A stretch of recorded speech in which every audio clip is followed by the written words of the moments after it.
So, good afternoon everyone, as well as you to my respective teacher, Ms. Susada. We are here in the Group 5 to report the sum of the leading international police organization in the world.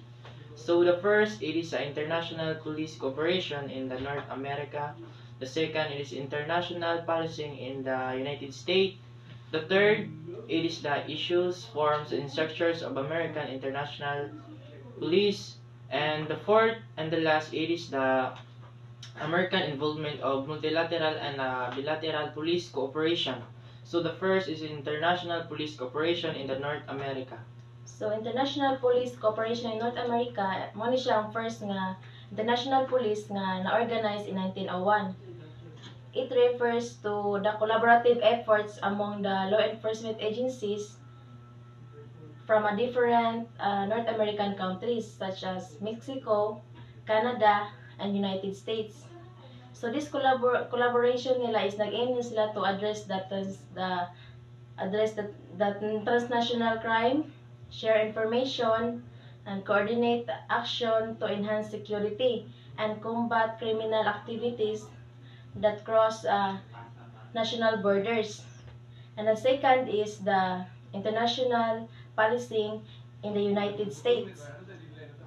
So kani siya is it is a huge or kanadako ni siyang organization with largely responsibilities. They are responsible for the local government, specifically sa municipal, state level. So among the years ana is na-expand na ilahang federal police duties. Nana sila two federal police forces, which is the Bureau of Federal Investigation and the Drug Enforcement Administration. So let Abano discuss or explain that to federal police forces. So the first is Federal Bureau of Investigation. So this is a primary the investigative arm of the U.S. Department of Justice. Kumbaga, the Federal Bureau of Investigation, it is the primary agent or the unit responsible for conducting the investigation in the U.S.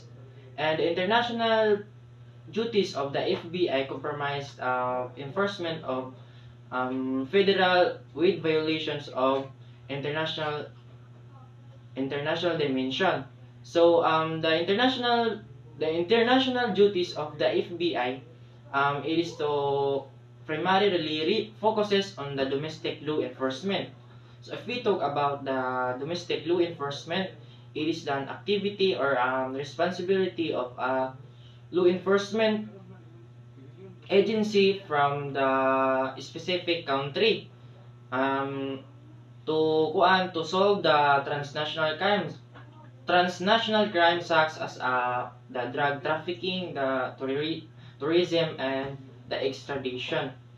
And also the FBI, it is engaged to the criminal investigation and can assess the arrest to the foreign soil. So the FBI dili sad sa ingon nga ang FBI is mo conduct sa siya og arrest sa mga abroad sa kanang laing nasod sa ilang mga partnership. Then mo conduct sad sila og mga criminal investigation. And federal government directed in 1989 that the so-called Barr opinion authorized the FBI to aid the extradition's arrest. So the opinion of Barr is the US is have the authority to help the extraterritorial arrest. So if we talk about the extraterritorial arrest, it is a detention of individual by the law enforcement outside of the jurisdiction that the crime was occurred. Then, but the Mansfield or Mike Mansfield said specified that US police cannot participate to foreign arrest. So Mansfield is niingon nga ang taga US police daw is dili yun siya maka-participate to arrest the foreign. Then the second is a Drug Enforcement Administration. So the Drug Enforcement Administration established on 1973.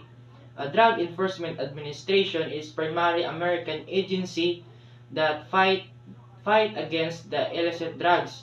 So ang kaning kuan, ang Drug Enforcement Administration is mo ni ang first agency sa Amerika to solve or to fight the kuan drugs in own country.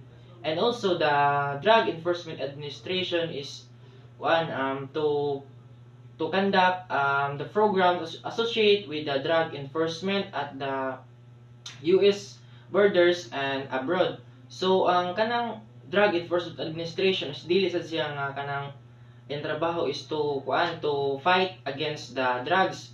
Mo conduct sad siya og mga programs associated with the drug enforcement sa US sa ilang kuan, conduct sila og program sa ilang nasod, and then mo conduct sila og kuan ang program sa laing kuan sa laing nasod. So the fourth is in the American involvement of multilateral and bilateral police cooperation. So the different of that is the multilateral. It is the US collaborates through international organizations such as Interpol, which is sharing of information and coordination take place on the global scale to combat transnational crime. Then the bilateral police cooperation, it is the US engaged in law enforcement cooperation with the various countries. Then the fostering partnership to address the specific issues such as transnational crime, the drug trafficking, the terrorism, or cybercrime.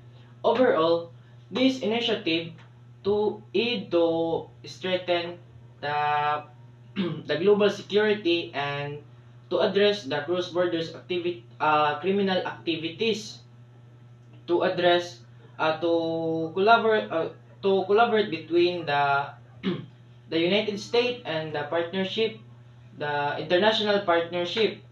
So ang kuan ang mao ni siya ang kalahian sa duha sa multilateral and the bilateral, which is same ra sila nga mo nagkandak og mga kuan mga lain-laing mga programa to solve the transnational crime.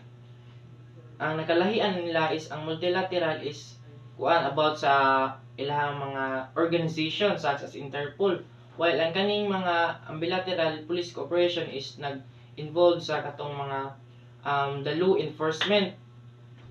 Then ang also the US Coast Guard and the US Department of Transportation is nagkuan sila nag-conduct po sila